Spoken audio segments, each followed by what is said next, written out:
Rainbow allrounder exterior paint, বাংলাদেশের আবহাওয়া উপযোগী একমাত্র পেইন্ট। স্বাগত নিউজ 24 সকালের সংবাদের সাথে আছি আমি নাহিদ জিহান। দেখছিলেন শিরোনাম, এবারে বিস্তারিত।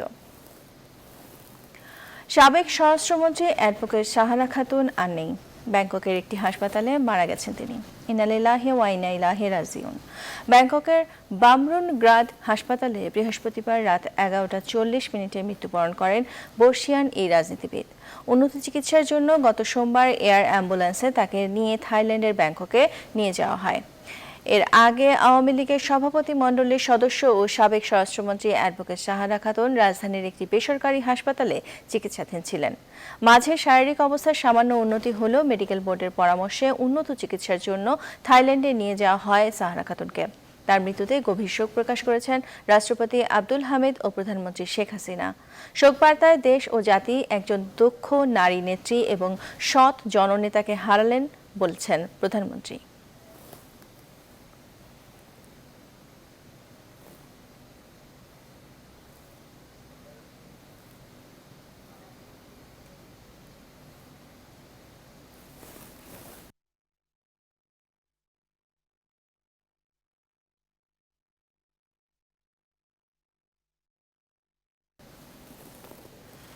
আওয়ামী লীগের প্রেসিডিয়াম সদস্য ছিলেন সাহারা খাতুন।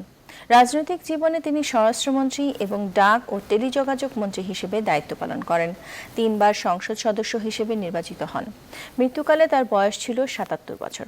বিস্তারিত জানাচ্ছেন অন্তরা বিশ্বাস। সাহারা খাতুন বাংলাদেশের প্রথম মহিলা স্বরাষ্ট্রমন্ত্রী। তিনি গেল 3 মেয়াদ ধরে ঢাকা 18 আসন থেকে নির্বাচিত সংসদ সদস্য ছিলেন।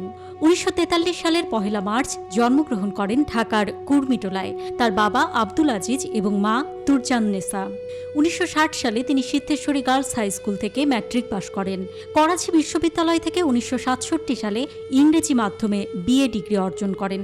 এরপর ভর্তি হন ঢাকা বিশ্ববিদ্যালয়ের আইন বিভাগে। এর আগেই জড়িয়ে পড়েন রাজনীতিতে। রাজনীতির কাজের চাপে তিনি সব পরীক্ষা দিতে পারেননি, কিন্তু আইন পেশায় আসার ছিল অদম্য ইচ্ছা। তাই সেন্ট্রাল ল কলেজে ভর্তি হন তিনি। সেখান থেকেই এলএলবি ডিগ্রি অর্জন করেন। প্রয়াত রাষ্ট্রপতি অ্যাডভোকেট মোহাম্মদ জিল্লুর রহমানের জুনিয়র হিসেবে সাহারা খাতুন আইনজীবী হিসেবে কাজ শুরু করেন। পরে তিনি বাংলাদেশ সুপ্রিম কোর্টে আইনজীবী সমিতির সদস্য হন। 1966 সালের 6 দফা আন্দোলনে অংশ নেন তিনি। 1969 সালে আওয়ামী লীগের মহিলা শাখা গঠন হলে সেখানে সক্রিয়ভাবে অংশগ্রহণ করেন। 1971 সালের 2 মার্চ পতাকা উত্তোলনের দিন, 7 মার্চের বঙ্গবন্ধুর ভাষণের দিন সাহারা খাতুন উপস্থিত ছিলেন ঘটনাস্থলে। ঘাতক দালাল নির্মূল কমিটিতে শহীদ জননীর সাথে কাজ করেন তিনি। এরশাদের শাসনামলে স্বৈরাচার বিরোধী আন্দোলন করায় প্রধানমন্ত্রী শেখ হাসিনা সাহারা খাতুন সহ 26 জনকে গ্রেফতার করা হয়। 15 দিন জেলে ছিলেন সাহারা খাতুন। 2004 সালের 21 আগস্ট গ্রেনেড হামলায় আহত হন তিনি। তত্ত্বাবধায়ক সরকারের সময় সাহারা খাতুন নিজে রাজনৈতিক অপরাধে অভিযুক্ত হয়েছিলেন। এ সময় প্রধানমন্ত্রী শেখ হাসিনার সাথে আবারও গ্রেপ্তার হন তিনি। 2008 সালের 9ম জাতীয় সংসদ নির্বাচনে ঢাকা 18 আসন থেকে নির্বাচিত হন সাহারা খাতুন। এরপর তিনি বাংলাদেশ সরকারের স্বরাষ্ট্রমন্ত্রী মনোনীত হন। 2009-এর 25 ও 26 ফেব্রুয়ারি হয় বিডিআর বিদ্রোহ। সাহারা খাতুন বিদ্রোহের দুপক্ষের দ্বন্দ্ব ঠেকাতে চেষ্টা করেন। বিদ্রোহে 53 জন সেনা কর্মকর্তা ও 3 জন সেনা পরিবারের সদস্য নিহত হন। 2012 সালে মন্ত্রণালয়ের রদবদল ঘটলে স্বরাষ্ট্র মন্ত্রণালয় হতে ডাক ও টেলিযোগাযোগ মন্ত্রণালয়ের দায়িত্ব পান সাহারা খাতুন। তিনি ছিলেন বাংলাদেশ আওয়ামী লীগের প্রেসিডিয়াম সদস্য ও আইন সচিব। রাজনীতিতে তিনি ছিলেন নিবেদিত প্রাণ। বিয়ে করেননি এই রাজনীতিবিদ। মৃত্যুকালে তার বয়স ছিল 77 বছর। অন্তরা বিশ্বাস, নিউজ 24, ঢাকা। একসময়ে ঘরের 4 দেয়ালে আবদ্ধ বাংলার নারীরা এখন এভারেস্ট জয় করছে। মধ্য আয়ের অর্থনীতির বাংলাদেশে একটা বড় অংশ নিয়ন্ত্রণ এখন তাদের হাতে। তৃণমূল থেকে কেন্দ্র পর্যন্ত দৃঢ় অবস্থান গড়ে তুলেছেন তারা। নারী পুরুষের সমতায় দক্ষিণ এশিয়ার সবচেয়ে এগিয়ে বাংলাদেশ। ওয়ার্ল্ড ইকোনমিক ফোরামের সূচক অনুযায়ী সারা বিশ্বে বাংলাদেশের অবস্থান 48তম। বিশ্লেষকরা বলছেন, নারীর ক্ষমতায়নে সরকার প্রধানের দৃঢ় চেতা মনোভাবের কারণেই এসব অর্জন সম্ভব হয়েছে। সম্ভাবনাময় খাতগুলোর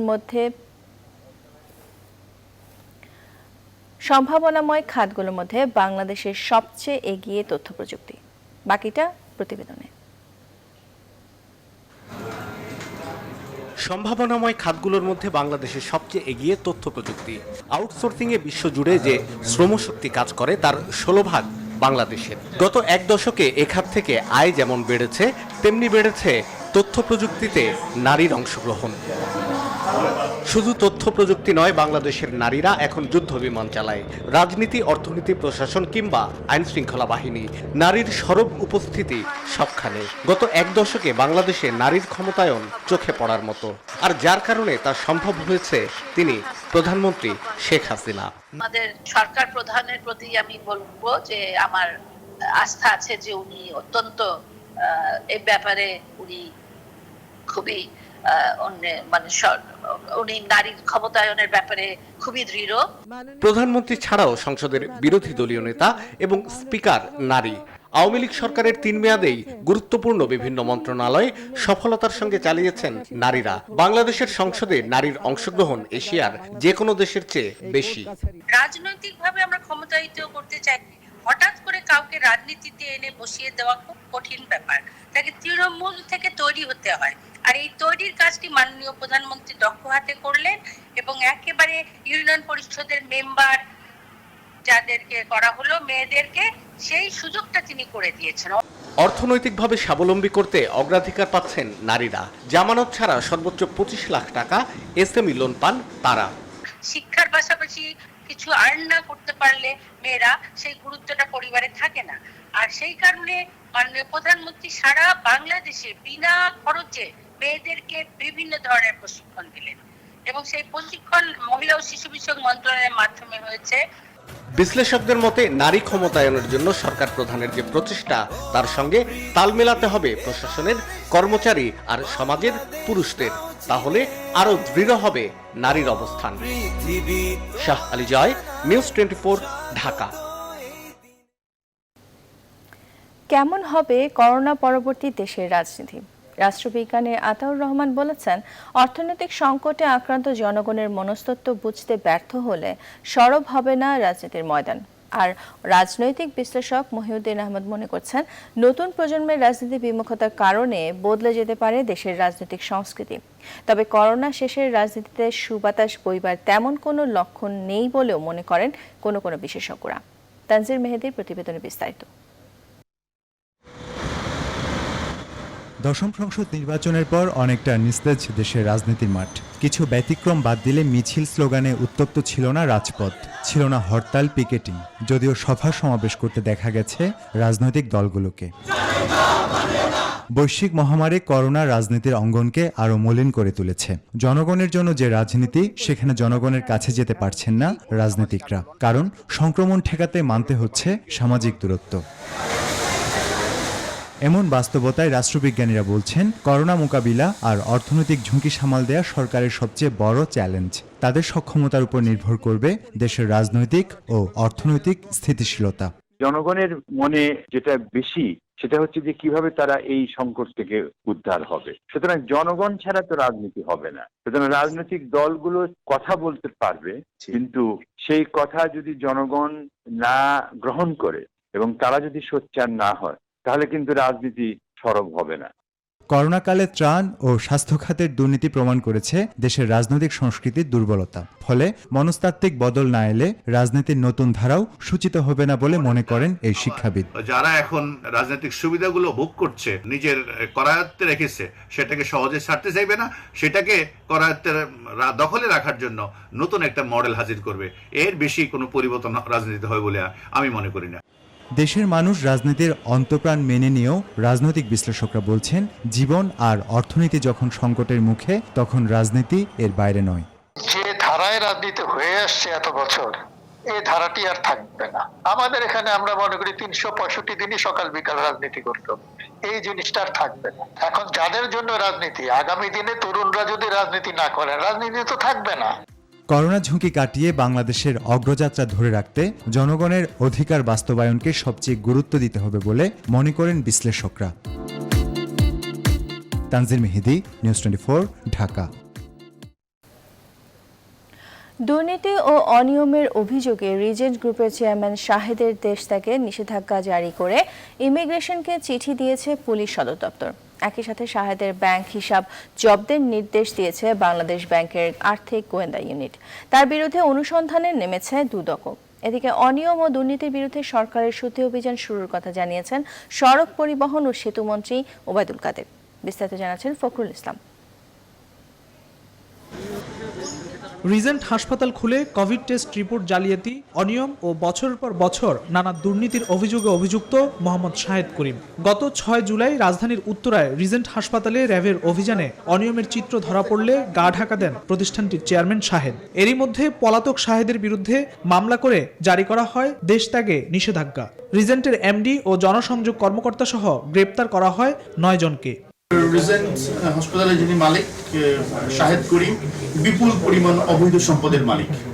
বিভিন্ন অবৈধ সম্পদের মালিক হওয়ার কারণে উনি ওনার যে সম্পত্তি আছে, ওনার যে টাকা পয়সা আছে, যেটা উনি অবৈধভাবে অর্জন করেছেন, এইগুলা উনি মূলত ব্যবহার করে বিভিন্ন জায়গায় আত্মগোপন করে আছেন। আর আপনারা জানেন ওনাকে গ্রেফতারের জন্য আমাদের সকল প্রকার অভিযান অব্যাহত আছে। তিনি যেন দেশ ত্যাগ করতে না পারেন এজন্য ইমিগ্রেশন পুলিশকে অ্যালার্ট করা হয়েছে এবং আমরা আশা করছি তাকে খুব শীঘ্রই আইনের আওতায় আনতে পারব। এদিকে শাহেদের সব ব্যাংক হিসাব ও তার আর্থিক প্রতিষ্ঠানের সকল হিসাব জব্দের নির্দেশ দিয়েছে বাংলাদেশ ব্যাংকের আর্থিক গোয়েন্দা ইউনিট। এরই মধ্যে রিজেন্ট হাসপাতালের মালিকের বিরুদ্ধে অনুসন্ধানের প্রক্রিয়াও শুরু হয়েছে বলে জানিয়েছে দুদক। রিজেন্টের বিষয়টি দুর্নীতি দমন কমিশনের অনুসন্ধান শুরুর জন্য যে কার্যক্রম গ্রহণ করা দরকার সেই কার্যক্রম গ্রহণ করা। দুদক তো কাউকে বাদ দেয় না, সকলকেই অনুসন্ধানের জন্য প্রয়াস করেছে। স্বাস্থ্য খাতে অনিয়মের বিরুদ্ধে শুদ্ধি অভিযান শুরুর কথা জানিয়েছেন ওবায়দুল কাদের।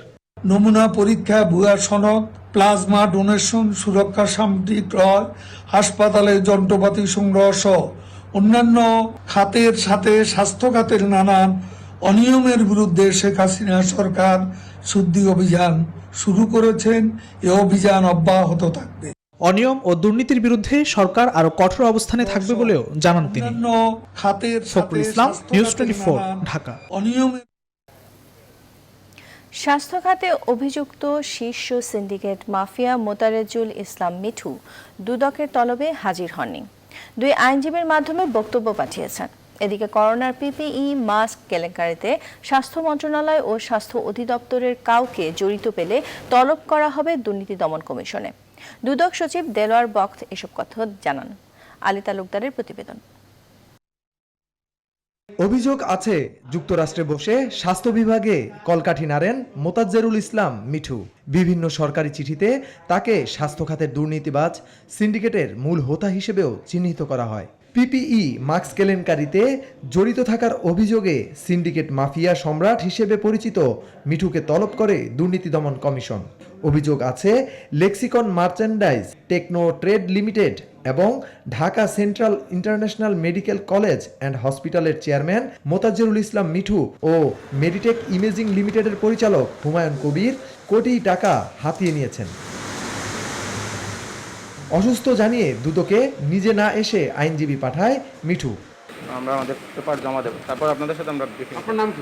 আমার নাম সৈয়দ মহসিন মোহাম্মদ সালাউদ্দিন কাসেম। তবে হাজির হয়েছেন মেডিটেক ইমেজিং লিমিটেডের পরিচালক হুমায়ুন কবির। অভিযুক্ত এসব প্রতিষ্ঠানের কর্মকর্তাদের জিজ্ঞাসাবাদে স্বাস্থ্য মন্ত্রণালয় ও স্বাস্থ্য অধিদপ্তরের কারো জড়িত থাকার তথ্য পাওয়া গেলে তাদেরকেও তলব করা হবে, এই তথ্য জানান দুদক সচিব। আমাদের অনুসন্ধানকারী কর্মকর্তারা তথ্য সংগ্রহ করছে এবং তথ্যপত্র পেলেই তারা সেটি অনুসন্ধান করতে হবে। স্বাস্থ্য খাতের বিভিন্ন অনিয়মের বিরুদ্ধে ও রিজেন্ট হসপিটালের মালিক শাহেদের বিরুদ্ধে শিগগিরই ব্যবস্থা নেওয়া হবে বলে জানান দুদক সচিব। আলী তালুকদার, নিউজ 24, ঢাকা।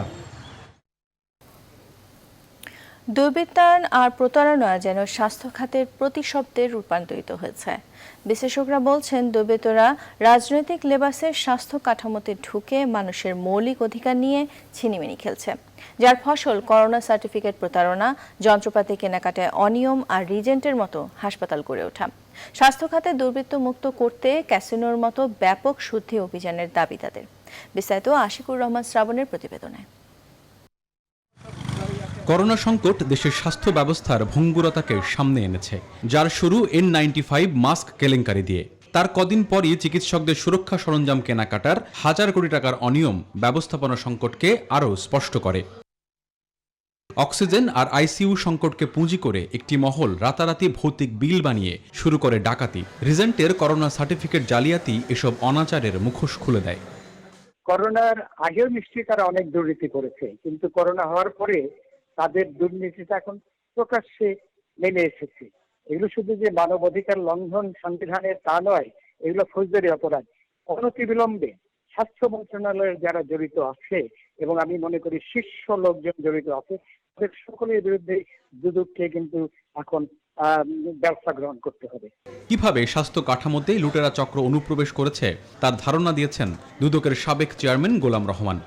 দুর্বৃত্তরা ক্ষমতাধর রাজনীতিক ব্যক্তিদের ছত্রছায়া রাজনৈতিক লেবাস গ্রহণ করে নানা অপকর্মে লিপ্ত হচ্ছে অধিক মুনাফা অর্জনের জন্য।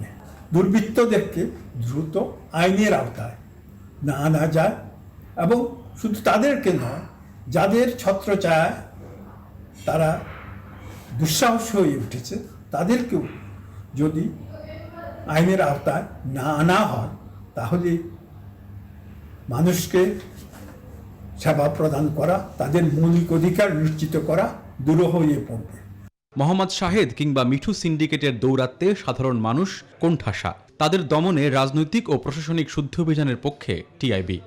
এই যোগসাজশ অত্যন্ত পরিষ্কার, সেটি না হলে এটা যেরকম বিকশিত হতো না, সেরকম ভাবে এটি সুরক্ষিত হতো না। সুনির্দিষ্ট প্রক্রিয়ার মাধ্যমে সেই প্রক্রিয়াকে কাজ করার মতো সুযোগ করে দিতে পারে একমাত্র শীর্ষ পর্যায়ের রাজনৈতিক নির্দেশনা।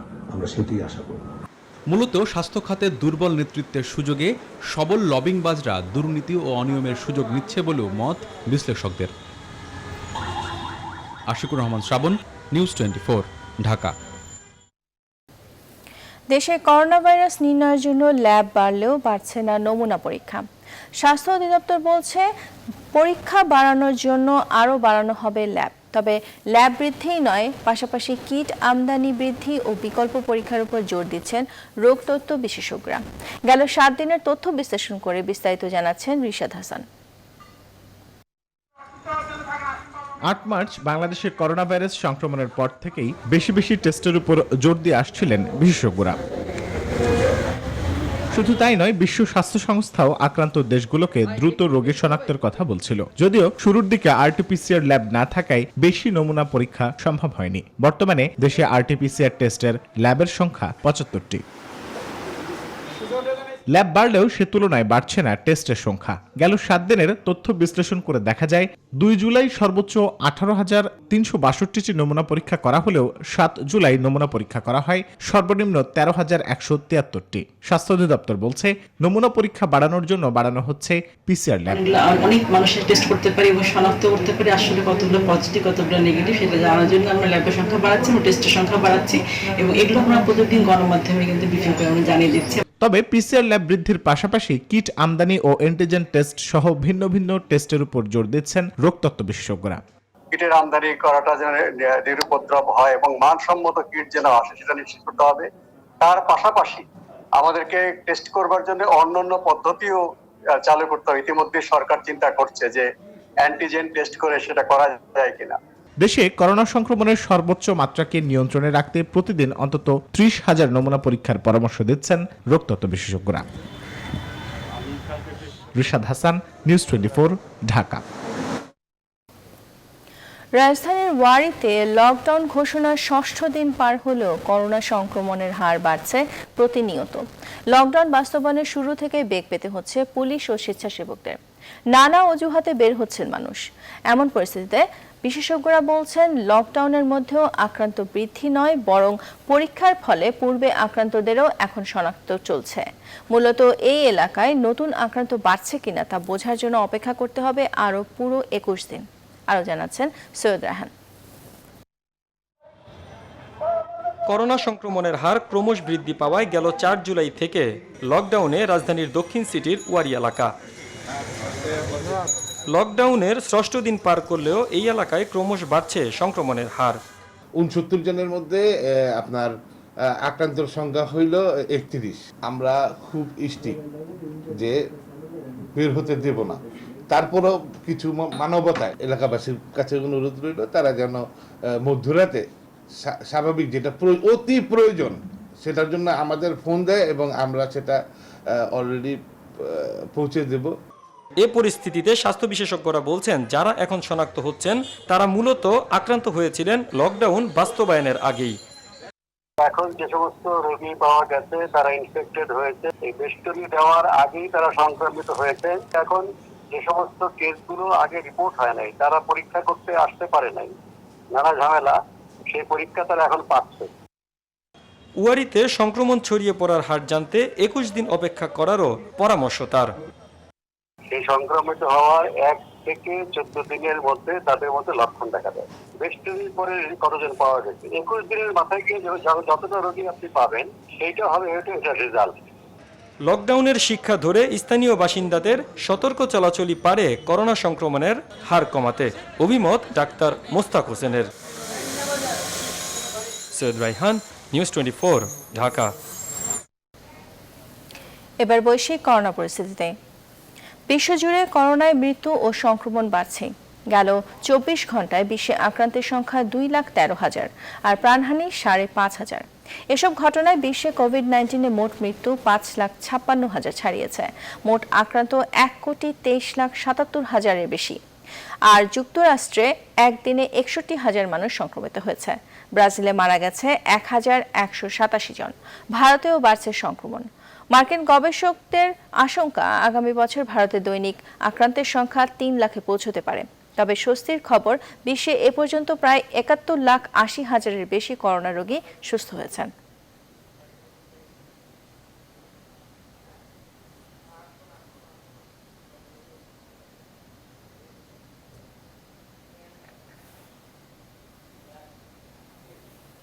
আবারও দেশের খবর। প্রবেশের অনুমতি না মেলায় ইতালির রোম থেকে দেশে ফিরেছেন 147 বাংলাদেশি। প্রাথমিকভাবে তাদের আশকোনা হজ ক্যাম্পে 14 দিনের কোয়ারেন্টাইনে রাখা হয়েছে। বিস্তারিত জানাতে সেখান থেকে যোগ দিয়েছেন সহকর্মী আলী তালুকদার। আলী, 147 বাংলাদেশি নিয়ে ফিরে আসা বিষয়ে আপনার কাছে আর কি কি তথ্য আছে?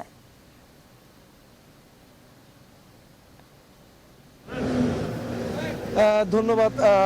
আপনি দেখছেন যে কিছুক্ষণ আগেই কিন্তু আশকোনা হজ ক্যাম্পে একটি বিআরটিসির বাসে যোগে 147 জন যাদেরকে আবার ইতালি থেকে ফেরত পাঠানো হয়েছে, তাদের কিছু অংশকে কিন্তু এই আশকোনা হজ ক্যাম্পে নিয়ে আসা হলো।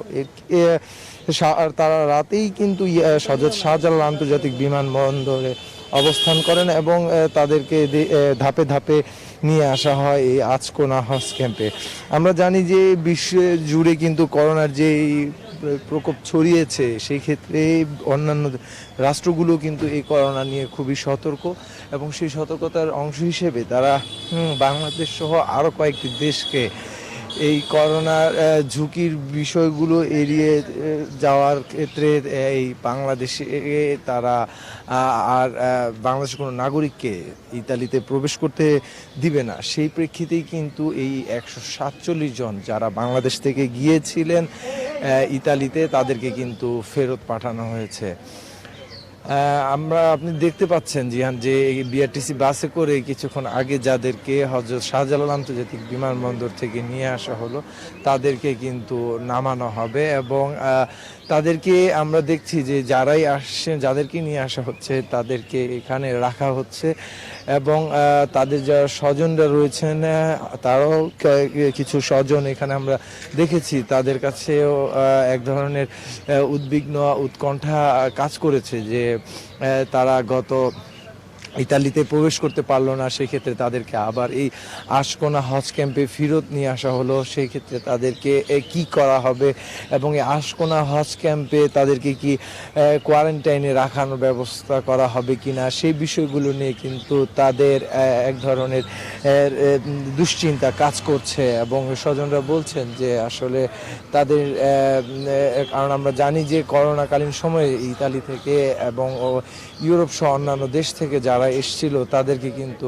এই আশকোনা হজ ক্যাম্পে নিয়ে আসা হয়েছিল এবং তাদের এই করোনাকালীন সময়ে স্বাস্থ্য ঝুঁকি এই বিষয়গুলো মাথায় রেখে তাদের স্বাস্থ্য পরীক্ষা করা হয় এবং তাদের কোয়ারেন্টাইনে রাখার ব্যবস্থা করা হয়। সেই বিষয়গুলো নিয়ে কিন্তু স্বজন এবং যারা ফেরত এসেছেন তাদের মধ্যে এক ধরনের উৎকণ্ঠা কাজ করছে যে আসলে তারা এই আশকোনা হজ ক্যাম্প থেকে তারা বাসায় যেতে পারবেন কিনা। তো আমরা দেখছি যে এখানে সেনাবাহিনীর সদস্যরা রয়েছেন, তারা যারা 147 জন যারা ইতালি থেকে ফেরত আসলো তাদেরকে কিন্তু নামাচ্ছেন এবং যারা চলে গিয়েছিলেন তাদেরও একটি অংশ আপনি দেখতে পাচ্ছেন যে তারা আশকোনা যে হজ ক্যাম্প, সেই হজ ক্যাম্পের ভেতরে যাচ্ছেন। একটু যে আপনাকে বলে রাখি যে আশকোনা হজ ক্যাম্পে কিন্তু এর আগে ইতালি থেকে 142 জন যারা ইতালি প্রবাসী বাংলাদেশে এসেছিল তাদেরকে কিন্তু এই হজ ক্যাম্পে নিয়ে আসা হয়েছিল এবং আজ বলা চলে যে ইতালি থেকে তারা কিন্তু খুব সুন্দরভাবেই এই বাংলাদেশে আসেনি। তারা বাংলাদেশ থেকে ইতালিতে গিয়েছিলেন তাদের কাজের প্রয়োজনে বা তারা যেখানে ওখানে থাকতেন বা ওখানে তাদের কাজের জন্য ইতালিতে থাকতেন, সেই বিষয়গুলো কিন্তু তারা ওখানে আবার এই করোনার যখন লকডাউন খুলে দেওয়া হলো ইতালিতে এবং অন্যান্য কয়েকটি দেশে, তখন তারা বাংলাদেশ থেকে যাওয়ার পরেই তাদেরকে আবার এই বাংলাদেশে ফেরত আসতে হলো। এই বিষয়গুলো কিন্তু আসলে বাংলাদেশের এই করোনাকালীন সময়ে যে ভাবমূর্তি, সেই বিষয়গুলো কিন্তু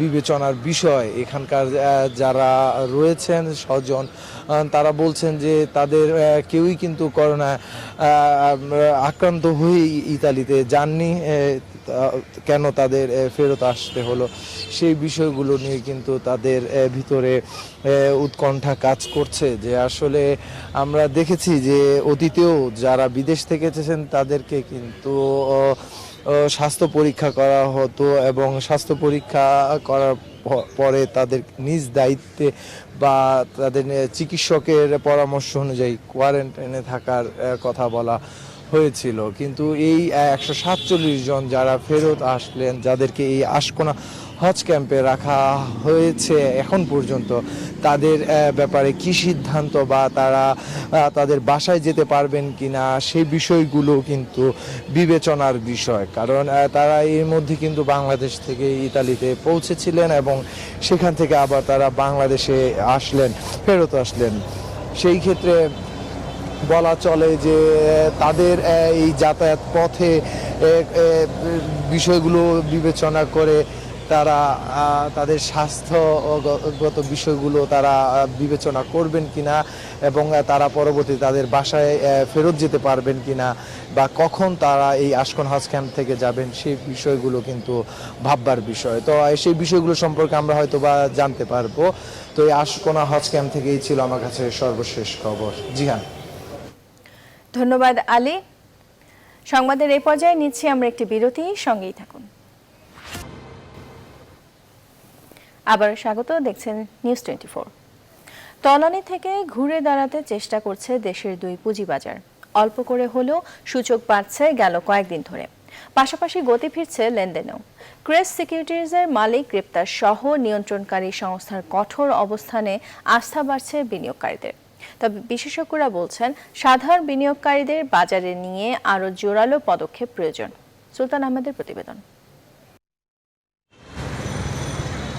বুধবার থেকে আবারও আগের মতো 4 ঘন্টার লেনদেনে ফিরে গেছে দেশের দুই পুঁজিবাজার। তবে গেল কয়েক মাসের বিভীষিকা ভুলতে হয়তো খানিকটা সময় লাগবে বিনিয়োগকারীদের। গেল 1 বছরের ব্যবধানে প্রধান পুঁজিবাজার ঢাকা স্টক এক্সচেঞ্জ ডিএসসির বাজার মূলধন কমেছে প্রায় 75,000 কোটি টাকা।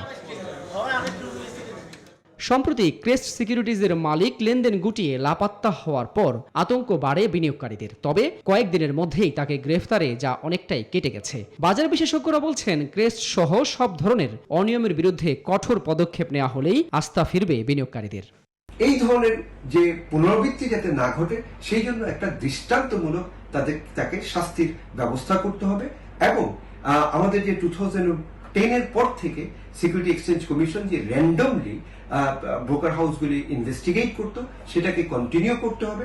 আশার কথা, টানা পতনের পর কিছুটা ঘুরে দাঁড়াতে মরিয়া হয়ে উঠেছে দুই পুঁজিবাজারই। গেল সপ্তাহ জুড়ে ইতিবাচক প্রবণতা দেখা গেছে সূচক ও লেনদেনে। বৃহস্পতিবার ঢাকার বাজারে প্রধান সূচক বেড়েছে প্রায় 27 পয়েন্ট, পাশাপাশি লেনদেনও বেড়ে দাঁড়িয়েছে 347 কোটি টাকা। ইন্স্যুরেন্স কোম্পানির যে এসইসি 45 দিনের ভিতরে 2% শেয়ার কেনার যে একটা নোটিশ দিয়েছেন, সেই কারণে এই সেক্টরটা একটু ভাইব্রেন্ট হচ্ছে। বাজারকে নিজের গতিতে ছেড়ে দিতে হবে, বাজারকে নিজের গতিতে চলতে দিতে হবে। পুঁজিবাজারে সুশাসন নিশ্চিত করতে এরই মধ্যে কিছু সাহসী পদক্ষেপ নিয়েছে বিএসইসি। অনিয়ম করলে কোনো ছাড় নয় বলে সম্প্রতি নিউজ 24-কে জানিয়েছেন কমিশনের নতুন চেয়ারম্যান। আমরা একটা নতুন ফরম্যাট তৈরি করছি, যেখানে তাদেরকে এমডি এবং চেয়ারম্যান সাহেবকে গ্যারান্টি দিতে হবে যেখানে যে কাগজপত্র জমা দেওয়া হচ্ছে সেখানে কোনো রকমের ফলস কিছু নাই, এবং থাকলে সেই ব্যাপারে যে কোনো ব্যবস্থা না হলে তাদের কোনো ওজোর আপত্তি থাকবে না। বাজার গতিশীল করতে প্রতিটি ব্যাংকের জন্য বেঁধে দেয়া 200 কোটি টাকা দ্রুত বিনিয়োগেরও আহ্বান জানান কমিশন চেয়ারম্যান। সুলতান আহমেদ, নিউজ 24, ঢাকা। কয়েকদিন আগের বানের পানি সরে যাওয়ার পর এখন ভাঙছে উত্তরের নদ নদীর তীর। রংপুরের তিস্তার পার ভাঙনে পীরগাছা উপজেলার বেশ কিছু বাড়ি ও ফসলি জমি বিলীন হয়ে গেছে। মাথা গোঁজার ঠাঁই হারিয়ে মানবেতর জীবনযাপন করছে অনেক পরিবার। একই অবস্থা টাঙ্গাইলেও। যমুনার পানি কমে কয়েকটি এলাকায় ভাঙন দেখা দিয়েছে। দিশেহারা হয়ে পড়েছেন তীরে বাস করা মানুষ। ভাঙনের মাঝে এখন নতুন সংখ্যা দেখা দিয়েছে আবারও বন্যার পূর্বাভাস। ভারতের আসাম ও মেঘালয় রাজ্যে ব্যাপক বৃষ্টির সম্ভাবনা এই সংখ্যা জাগিয়েছে। বিস্তারিত ডেস্ক রিপোর্টে। ভাঙছে তিস্তা, বিলীন হচ্ছে মানব বসতি। তিস্তার ভাঙনে মানচিত্র থেকে এরই মধ্যে হারিয়ে গেছে রংপুরের পীরগাছা উপজেলার দুটি গ্রামের সিংহভাগ। ভাঙন শুরু হয়েছে গঙ্গাচড়া ও কাউনিয়া উপজেলার বিভিন্ন ইউনিয়নেও। স্থানীয়দের অভিযোগ, পানি উন্নয়ন বোর্ড কার্যকর পদক্ষেপ না নেওয়ায় প্রতি বর্ষায় ভাঙনের কবলে পড়ছেন তারা। মাপ দেয়, আমি নদী বাঁধবো, কোনো সমস্যা নাই, থাকো এইভাবে। এদের কত 6বার ভাঙা হলো। নদী বাঁধিয়ে দিলে তাহলে আমার এত দূর অবস্থা হলো না। ভাতে পানি, কাপড়ে চোপড়ে চতুর্দিকে আমার কষ্ট পড়ে গেছে। নদী ভাঙন রোধে এরই মধ্যে সব ধরনের উদ্যোগ নেওয়া হয়েছে বলে জানিয়েছেন সংশ্লিষ্টরা। যে সকল জায়গায় অতি গুরুত্বপূর্ণ অগ্রাধিকার ভিত্তিতে আমরা জরুরি অস্থায়ী প্রতিরক্ষামূলক কাজ করছি। আসলে এই সময়টাতে খুব বেশি কাজ করার সুযোগও নেই, শুষ্ক মৌসুমে করতে হবে। আমরা শুষ্ক মৌসুম অপেক্ষায়। টাঙ্গাইলে যমুনা নদীর পানি কমার সাথে সাথে বিভিন্ন এলাকায় তীব্র ভাঙন দেখা দিয়েছে। এরই মধ্যে নদীগর্ভে হারিয়ে গেছে কালিহাতী উপজেলার বেশ কিছু ফসলি জমি ও বসতবাড়ি। প্রথমে জলাবদ্ধতা ও পরে ভাঙনের সঙ্গে লড়াই করা এসব মানুষের জন্য কোনো সুখবর নেই বন্যা পূর্বাভাসের। পূর্ব পরিস্থিতি হিসাবে আমরা প্রত্যেক জেলায় 200 মেট্রিক টন চাল, শিশু খাদ্যের জন্য 2 লক্ষ টাকা এবং নগদ 3 লক্ষ থেকে 5 লক্ষ টাকা আমরা ইতিমধ্যে পৌঁছে দিয়েছি। এর আগে চলতি বর্ষা মৌসুমের শুরুতে বেশ কয়েকদিন উজানের ঢলে পানিবন্দী জীবন কাটান উত্তরের নিচু অঞ্চলের মানুষ। Desk report, news 24। এবারের পাহাড়ি ঢল ও বন্যায় ভাসিয়ে নিয়ে গেছে সিলেট জেলার 989টি দিঘি এবং মৎস্য খামার। সেই সাথে খামারের ছোট বড় সব মাছ ভাসিয়ে নিয়ে গেছে এই পাহাড়ি বন্যা। এতে অবকাঠামোগত ক্ষয়ক্ষতির পরিমাণ দাঁড়িয়েছে 4,58 লাখ টাকা। ফলে বিশাল ক্ষতির মুখে পড়েছে জেলার মৎস্য চাষিরা। সিলেট থেকে সৈয়দ রাসেলের তথ্য ও চিত্রের ডেস্ক রিপোর্ট। সিলেট জেলার নিচু এলাকা থেকে বন্যার পানি নেমে গেছে আরো দিন 4 আগে, তবে ভাসিয়ে নিয়ে গেছে হাজারো মৎস্য চাষীর স্বপ্ন। সরকারি হিসেবে সিলেট জেলার গোলাপগঞ্জ ও বিশ্বনাথ ছাড়া বাকি 11 উপজেলায় 989টি দিঘি এবং মৎস্য খামার বন্যার পানিতে ভেসে গেছে। খামারের ছোট বড় সব মাছ ভাসিয়ে নিয়ে গেছে এই পাহাড়ি বন্যা, যার ক্ষয়ক্ষতির পরিমাণ 4,58 লাখ টাকা। ইন্ডিয়ার পানি নামায় যে যেটা হয়েছে এটা চিন্তার বাইরে, হঠাৎ করিয়া আমার পানিয়ে ফাটটারে ওভার মারিয়া মাছ সব লয়ে গেছে কি 3 ঘন্টার মধ্যে আমরা মাছ বাসায় আনিছে গিয়ে আমরা 8-10 জন শ্রমিক আসলাম। আমরা খুব চেষ্টা করছি, পারছি না রাখতে। আমাদেরকে সরকারিভাবে প্রণোদনা এবং যাতে সহজ শর্তে আমাদেরকে ঋণ দেওয়া যায় সেই ব্যবস্থা করার জন্য। এত বিশাল ক্ষতি নিয়ে যখন মৎস্য চাষীদের মাথায় হাত, তখন তাদেরকে বাঁচানোর স্বপ্ন দেখালেন জেলা মৎস্য কর্মকর্তা। কোভিড-19 পরিস্থিতির কারণে মাননীয় প্রধানমন্ত্রীর ঘোষিত যে 5,000 কোটি টাকা প্রণোদনা প্যাকেজ 4% সুদে ঋণ দেওয়া হচ্ছে বিভিন্ন ব্যাংক থেকে, চাষিরা সেইখানে গিয়ে এই ব্যাংক ঋণটা নিতে পারবেন। মৎস্য চাষীদের দুরবস্থা কাটিয়ে উঠতে সরকার পাশে দাঁড়াবে, এ প্রত্যাশা মৎস্য চাষীদের। Desk report, news 24। কিশোরগঞ্জের প্রধানমন্ত্রীর কার্যালয়ের অর্থায়নে নির্মিত আবাসন প্রকল্পের ঘর বরাদ্দের অনিয়মের অভিযোগ উঠেছে। ভুক্তভোগীদের অভিযোগ, প্রকৃত উপকারভোগীদের বাদ দিয়ে স্থানীয় ইউপি চেয়ারম্যান ও ইউপি সদস্যরা টাকার বিনিময়ে ঘর বরাদ্দ দিয়েছেন। এ বিষয়ে তদন্ত সাপেক্ষে জড়িতদের বিরুদ্ধে ব্যবস্থা নেওয়ার আশ্বাস দিয়েছেন জেলা প্রশাসক। টিটু দাসের তথ্য ও ছবিতে ডেস্ক রিপোর্ট। 2017-18 অর্থ বছরে প্রধানমন্ত্রীর কার্যালয়ের অর্থায়নে আশ্রয়ন প্রকল্প 2-এর আওতায় কিশোরগঞ্জের ইটনা উপজেলার রায়টুটি ইউনিয়নে 30টি বসতঘর নির্মাণ করে বাংলাদেশ সেনাবাহিনী। চলতি বছরের ফেব্রুয়ারিতে উপজেলা নির্বাহী কর্মকর্তা ও উপজেলা প্রকল্প বাস্তবায়ন কর্মকর্তার কাছে এসব ঘরের চাবি হস্তান্তর করা হয়। এরপর জুনে সুবিধাভোগীদের ঘরগুলো বুঝিয়ে দেন স্থানীয় জনপ্রতিনিধিরা। অভিযোগ উঠেছে, এই আবাসন প্রকল্পে ঘর বরাদ্দে 20 থেকে 50 হাজার টাকা করে নিয়েছেন স্থানীয় জনপ্রতিনিধিরা। আবার যারা টাকা কম দিয়েছেন, পরবর্তীতে তাদের ঘর না দেওয়ার প্রমাণও মিলেছে। 40,000 টাকা দিলে তোমার আমি ঘর দিতাম না, ঘর দিতাম না, ফলে পরে 40,000 টাকা আমি ব্যবহার করতে পারছি না, ঘরও আমি পাইছি না। এই গরু বিক্রি করে আমি 10,300 টাকা লাম্বানি এত দেওয়া হয়েছে, তোমার ঘর নাই। যদিও অভিযোগ অস্বীকার করেছেন অভিযুক্ত রায়টুটি ইউনিয়নের চেয়ারম্যান ও ইউপি সদস্যরা। বলছেন, প্রতিপক্ষের ষড়যন্ত্রের শিকার তারা। টাকা পয়সার কথাটা যারা বলছে, এটা আমার এরকম কোনো রেকর্ড নাই।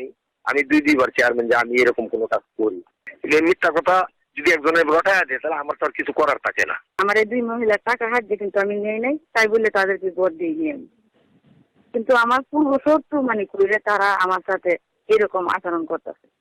এ বিষয়ে তদন্ত সাপেক্ষে জড়িতদের বিরুদ্ধে ব্যবস্থা নেওয়ার আশ্বাস দিয়েছেন জেলা প্রশাসক। যদি অর্থ লেনদেনের যদি আমরা কোনো সত্যতা পাই অভিযোগে, তাহলে যারা যারা এর সাথে জড়িত তাদের বিরুদ্ধে কঠোর আইনানুগ ব্যবস্থা নেওয়া হবে। এটা আমরা নিশ্চিত করব ইনশাআল্লাহ। এই প্রকল্পের আওতায় 150টি পরিবারের জন্য 30টি বসতঘর, 7টি টয়লেট ও 30টি টিউবওয়েলও স্থাপন করা হয়েছে। Desk report, news 24। যশোরের মনিরামপুর এলাকার খামারি আসমত আলী গায়েন কোরবানি ঈদের জন্য 2টি গরু প্রস্তুত করেছেন। এদের একটি বাংলার বস, আরেকটি বাংলার সম্রাট। তিনি গরু দুটোর দাম চাইছেন 80 লাখ টাকা। বিশাল আকার গরু দুটি কিনতে এরই মধ্যে বিভিন্ন জেলা থেকে আসছেন ব্যাপারীরা। রিপন হোসেনের তথ্য ও চিত্রে ডেস্ক রিপোর্ট। যশোরের মনিরামপুর উপজেলার হুরগাতি গ্রামের খামারি আসমত আলী গায়েন গেল বছর কোরবানি ঈদের আগে বাংলার বসকে 17 লাখ টাকায়, বাংলার সম্রাটকে 8 লাখ টাকায় কেনেন তিনি। আসমত আলী জানান, গেল 1 বছর ধরে এই 2টি গরুকে নেপিয়ার ঘাস, খৈল, গম, ভুট্টা সহ দেশীয় খাবার দিয়েছেন তিনি। গোখাদ্যের দাম বেড়ে যাওয়ায় গরু লালন পালনের খরচও বেড়েছে। এ কারণে বাংলার বস বিক্রি করতে চান 50 লাখ টাকায়, বাংলার সম্রাট 30 লাখ টাকায়। আমি 60 লাখ দাম চাইছিলাম, 50 লাখ বেচার ইচ্ছা। এখন দর দামে যা আসে 25 লাখ 30 লাখ দাম হচ্ছে বাংলার বসের, আর এটার দাম আছে 15, 16 এরকম 20-এর নিচে। বিশাল আকার এই গরু দুটো দেখতে দূর দূরান্ত থেকে আসছেন অনেকেই। গরু দুইটা দেখতে অনেক ভালো লাগতেছে। আমার লাইফে আমি এরকম বড় গরু আর কখনোই দেখি নাই। বড় গরুটা শুনলাম, তাই এর থেকে বড় গরুটা দেখিনি কোনোদিন। মানে এত বড় গরু আর কোনোদিন দেখিনি। মোটামুটি কথা এই আছে, আমার জীবনের সবথেকে বড় গরু দেখা। তবে এবারের ঈদে আশানুরূপ দাম না পেলে করোনা পরিস্থিতি স্বাভাবিক হওয়ার পর এই 2টো গরু বিক্রি করবেন বলেও জানান Asmat Ali. Desk report, news 24। সকালের সংবাদে নিচ্ছে আরেকটি বিরতি, সঙ্গেই থাকুন। আবারও স্বাগত দেখছেন নিউজ 24। এবার ফার্স্ট সিকিউরিটি ইসলামী ব্যাংক অর্থ বাণিজ্যের সংবাদ।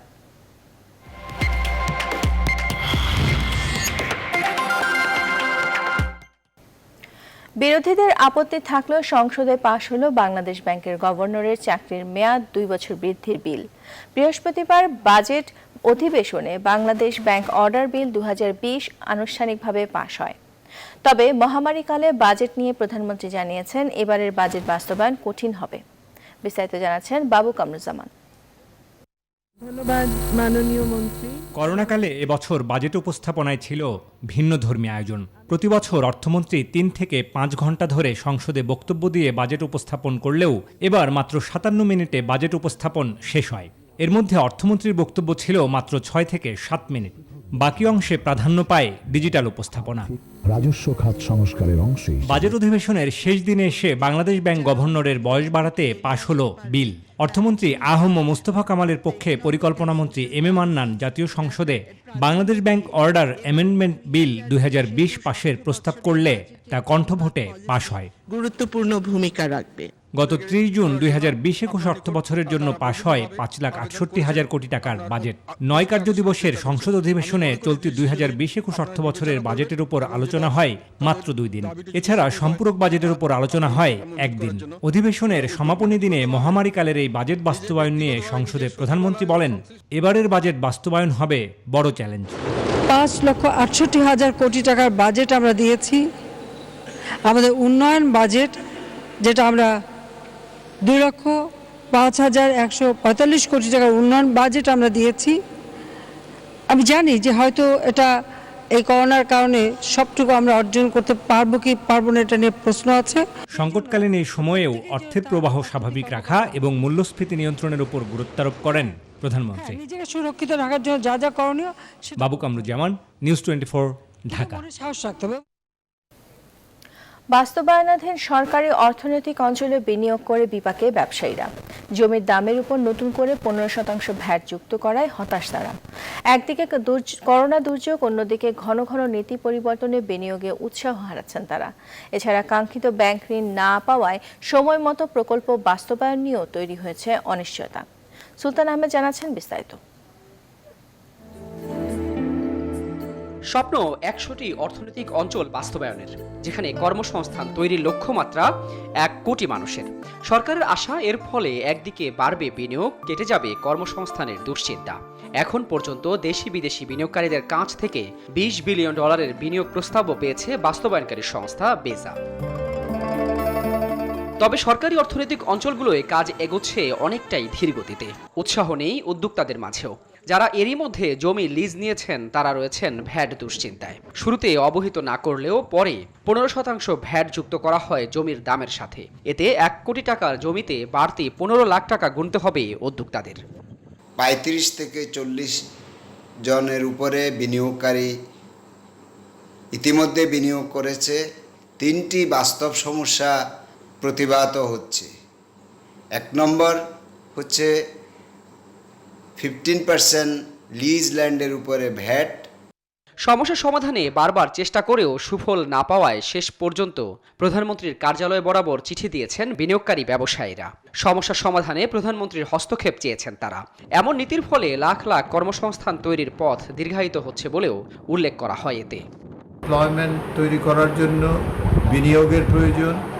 দেশি এবং বিদেশি বিনিয়োগ দুটোই consistency of policy is very important এবং সেই ক্ষেত্রে আমরা সেটিকে বিবেচনার জন্য সরকারের সংশ্লিষ্ট মহলকে বিশেষভাবে অনুরোধ করব। বাংলাদেশ অর্থনৈতিক অঞ্চল কর্তৃপক্ষ বেজার নির্বাহী চেয়ারম্যানও ভ্যাট প্রত্যাহারের পক্ষে। আমরা আশা করি খুব তাড়াতাড়ি এই বিষয়টা অ্যাড্রেস করা হবে, কারণ এখন বিনিয়োগ যে পরিস্থিতি তখন এবং এমপ্লয়মেন্টের যে পরিস্থিতি, আমাদের অনেক অনেক বেশি করে বিনিয়োগ দরকার, বিশেষ করে প্রাইভেট সেক্টরের ইনভেস্টমেন্ট, ফরেন ডিরেক্ট ইনভেস্টমেন্ট। এটি সমাধান হলে ব্যবসায়ীরা অল্প সময়ে উৎপাদনে যেতে পারবে বলেও মনে করেন সংশ্লিষ্টরা। সুলতান আহমেদ, নিউজ 24, ঢাকা।